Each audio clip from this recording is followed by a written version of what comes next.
Maleakhi pukul 2:17 Maleakhi pukul 2:17 Kamu menyusahkan Tuhan dengan kata-katamu, namun Anda berkata, bagaimana kita bosan dengannya? Dalam hal itu kamu berkata, siapapun yang melakukan kejahatan adalah baik di mata Tuhan, dan Dia menyukainya, atau di manakah Allah penghakiman? Maleakhi pukul 2:17 Maleakhi 2:3-6 Lihatlah, aku akan menegur benihmu, dan menyebarkan tahi ke wajahmu, tahi pesta husyukmu, dan kepadanya kamu akan dibawa. Maka Anda akan tahu bahwa saya mengirimi Anda perintah ini, agar perjanjian saya dengan Lewi, kata Tuhan semesta alam. Perjanjian saya dengannya adalah hidup dan kedamaian, dan saya memberikannya kepadanya untuk ditakuti, lalu dia takut padaku, dan kecewa dengan namaku.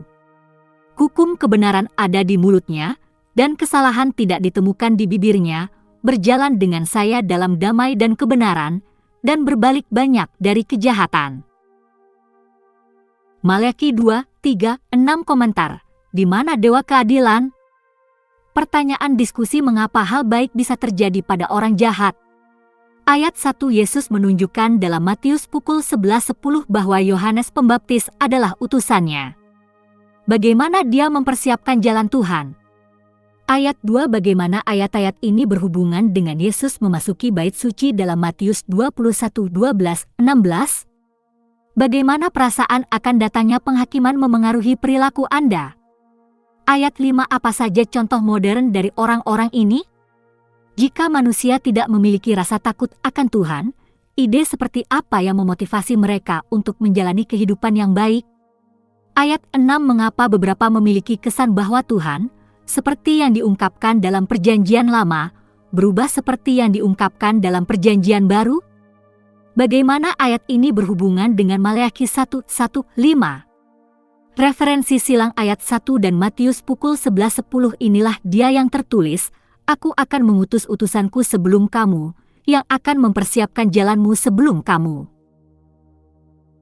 Ayat 2 dan Matius 21:12-16 Yesus masuk ke area bait suci dan mengusir semua orang yang sedang berjual beli di sana. Dia membalikkan meja penukar uang dan bangku penjual merpati. Ada tertulis, katanya kepada mereka, rumahku akan disebut rumah doa, tetapi kamu menjadikannya sarang pencuri.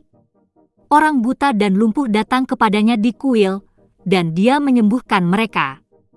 Tetapi ketika imam-imam kepala dan guru-guru hukum melihat hal-hal menakjubkan yang dia lakukan, dan anak-anak berteriak di area kuil, Hosana kepada anak Daud, dengan marah.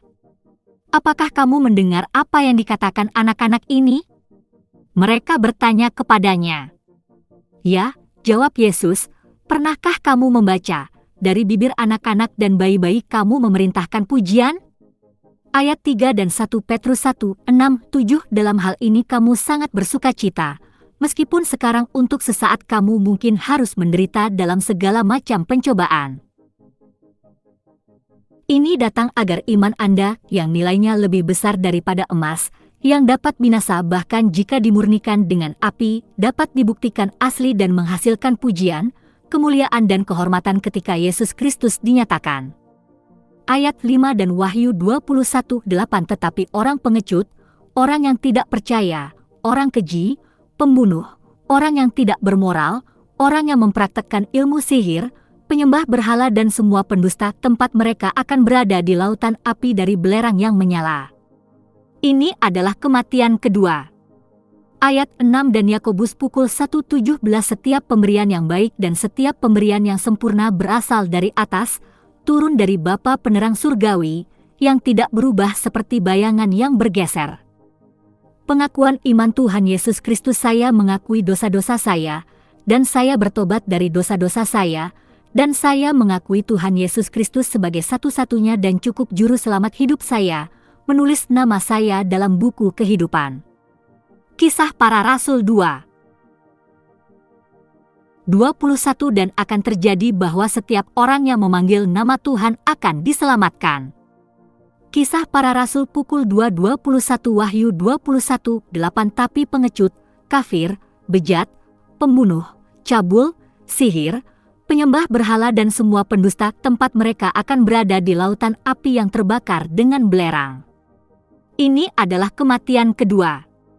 Wahyu 21:8.